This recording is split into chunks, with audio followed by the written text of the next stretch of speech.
Hello, baseball fans.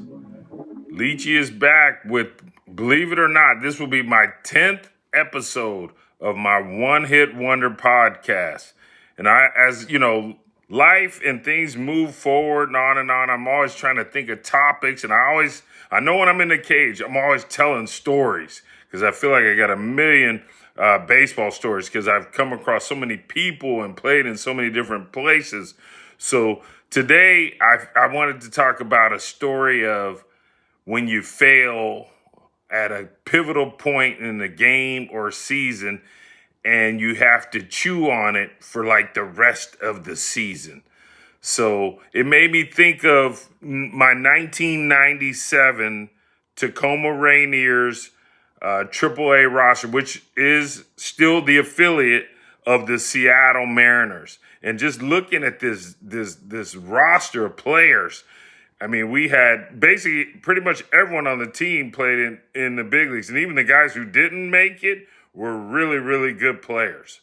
So shout out to Paul Torres, Kibu, Eddie Christian, Scott Seeley, catcher, Jim Benici, and Juan Silvestri. He was a rookie. He probably just popped. I even had Griffey's younger brother, Craig, on there. And shout out to my guy, Trey Whitty, pitcher. With being a scout now and seeing these guys all had a tool in today's game that would have carried them to the major league level. Some of the good players that I played with that went on to have great major league career. Jason Varitek, he won a World Series. Jose Cruz, a phenomenal player. I can go on and on. Brent Gates, Alvaro Espinosa was on the team. And on the bump, I mean, a lot of these guys pitched for a while in the big leagues. Edwin Hurtado, Paul Abbott, Franco Flacco, what's up, dog? That's my guy. He was a reliever for the Cardinals for a long time. Rafi Carmona threw the ball in the big leagues for a minute. Derek Lowe, longtime big leaguer.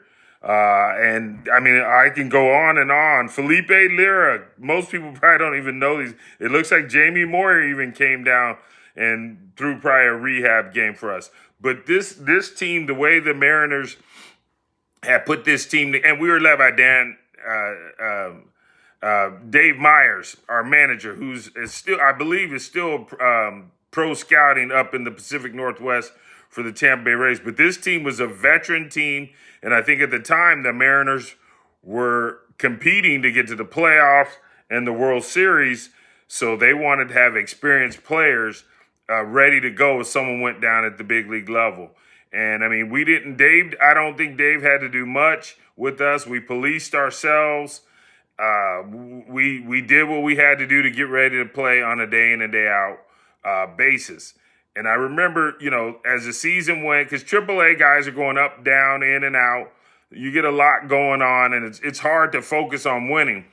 But the team got on a heater down the stretch, and we closed the gap, and it got down to, I believe, the last game of the season. And I played center field.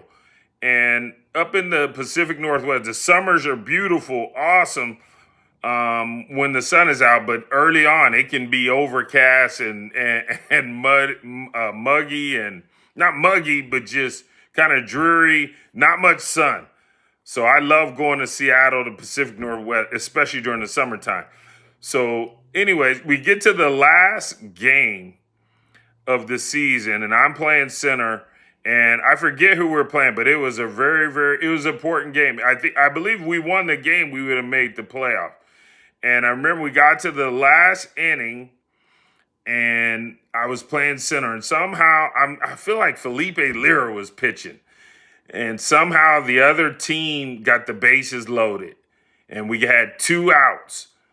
And I was playing center. And, this is knowing your environment and knowing the surroundings, the wind, always checking the grass, the sun. And at that moment, the way the sun was out in Tacoma at Rainier Stadium, or Cheney Stadium, I knew if a ball was hit to me in the air to center, it was going to be very, very difficult to catch. It was almost like I willed that to happen, not wanting it to happen. So And anyone who's played, at any level, you have that aha, dang it moment. Oh, here we go. So it was bases loaded. I believe it was 2 outs. And whoever was hitting for whoever we're playing hit the fly ball to me in center. And I just went, oh my God. And I had my Oakleys on. And I knew, we catch it, we win. The game was going to be over and we advance. But I knew that this was going to be a tough ball. And when it went up, I was just like, I'll do anything in my power. If this ball hits me in the mouth, the face, I'm going to catch it. So as we were taught as outfielders, you always want to let the ball pass through the sun, get off to the side, try to use your glove to deflect the sun. But I knew there's certain spots where you just lose it. And so this ball starts coming down, and I'm waiting, and it didn't really come through the sun. And as it was coming down, I kind of tried to catch it like a basket. And I believe the ball hit the bill of my cap, then it hit the edge of my glove, and then it hit the ground. 2 runs scored. They took the lead. We came up in the bottom half of the inning. I believe we went 1, 2, 3. We lost, eliminated, season's over. And all I'm thinking is, I lost the game. I lost the season. I lost the opportunity to make the playoffs. And the season was over. But I had really, really good teammates. And this is why it's good to be a good teammate, because we all, no one's out there trying to mess up, but it can happen to anyone at any time. And all my teammates came over and, slapped me on the back and, pushed me on the head, say, hey, keep your chin up, Leachy. It happens, bro. We know that was a tough ball. And so, but just sitting there in the locker room, just trying to sit with yourself, going, man, if I catch that ball, we're going to make the playoffs. But it wasn't in the cards for me. And the season was over. So basically, we all packed up and we dispersed back to wherever we were from after that. And that off season was tough for me because I kept, we sleep, we dream. I just kept thinking about the what if I would have caught it. And it kind of played a little trick on my mind the entire off season, because until I got to, I believe I went and played winter ball later on in Venezuela, and then I jumped back into the present. But up until then, it caused a little depression because it was like, I know I let the team down by not catching that ball. So not catching it, it can put you in a dark space. As I was saying, and I had to chew on it. And then I was a minor league free agent. So, basically once the season was over, I was unemployed. So, might the Mariners not want to re-sign me and bring me back? So there was a lot going on at that time when I dropped the ball. And I always tell people, parents and other teammates and fans or whatever, guys aren't out there trying to mess up, and parents with your kids. If your son strikes out or gives up a homer or makes an error, they know they failed. So they don't necessarily, especially with kids, they know when they mess up, so you don't have to not browbeat them, but just stay positive, because especially in my sport of baseball, it's a game built on failure.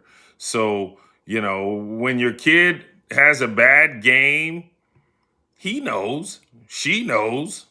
You don't have to, you're 0 for 4 today with 2 rollover ground outs, this, that, and the other. I mean, it's a game at the end of the day. And all I can say is, parents, just keep it positive, because it is not, playing this sport is not easy. I know some people at the top make it look easy, but even those guys fail. So parents, all I can do is encourage you to Stay positive with your child, especially in the beginning stages of learning, well, at least my game of baseball, which is very, very difficult.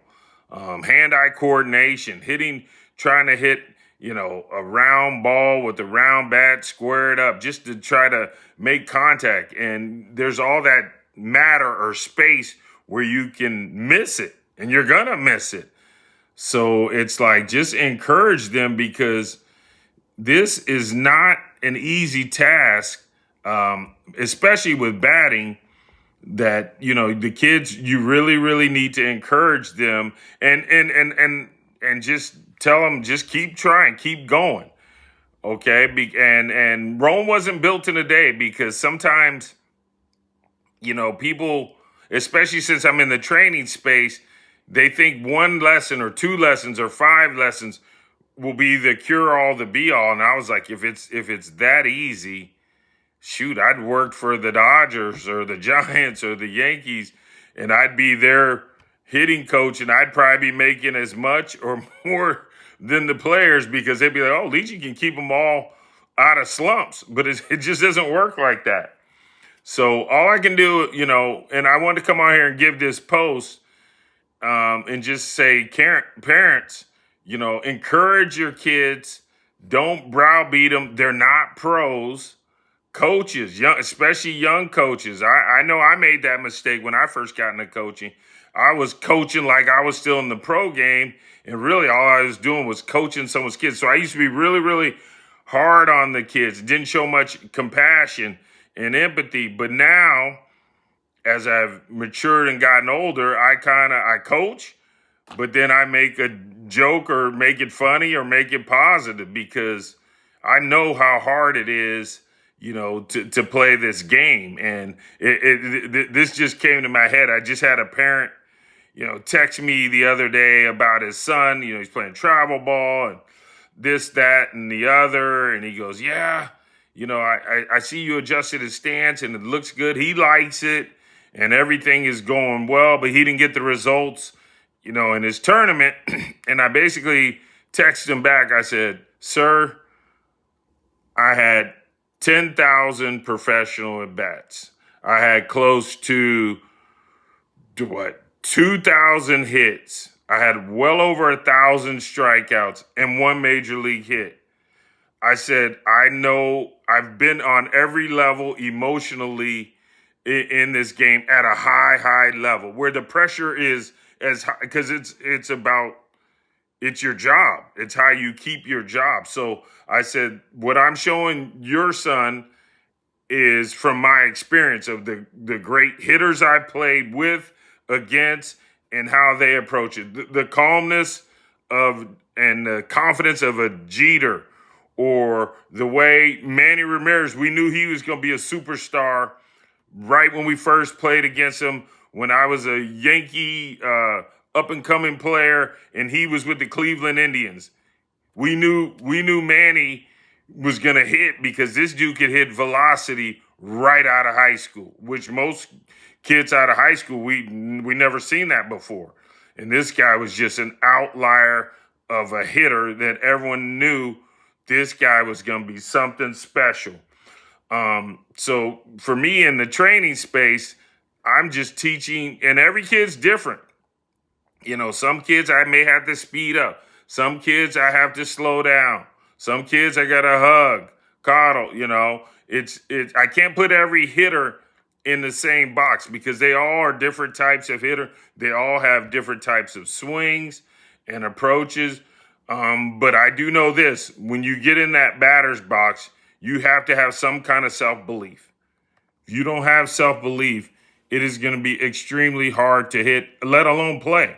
You have to believe in your abilities at whatever level you're at, because like I said, this is not an easy game to play.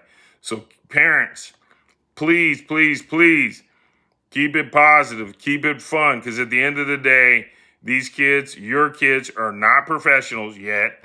They're not D1 yet. Some of them, we're just trying to get to high school or middle school, and then the ones in high school, maybe if they have aspirations to play in college, You have to take it step by step, day to day, and not get too far ahead of yourself. But I just wanted to come on here today and give my little story about when I failed and how that really stung me the whole off season, and until I got to go play winter ball, and it was kind of a light. I still remember the feeling of letting the team down, letting the fans down, and the doubt in my ability to catch a pop up. But for me, I know the fastest way for me to get over some is I got to get right back. I need to be thrown right back in it. As you will see, like in major league games, when the closer gives it up, what does most managers try to do the next day? Get them back out there because they don't want you dwelling on losing the game the night before. So that's it. This is my 10th episode. Hope you like. Please like, share, comment, and I'll keep rolling out stories as this moves along. I appreciate you. Have a good day. Till next time. Keep getting the head out and let it fly.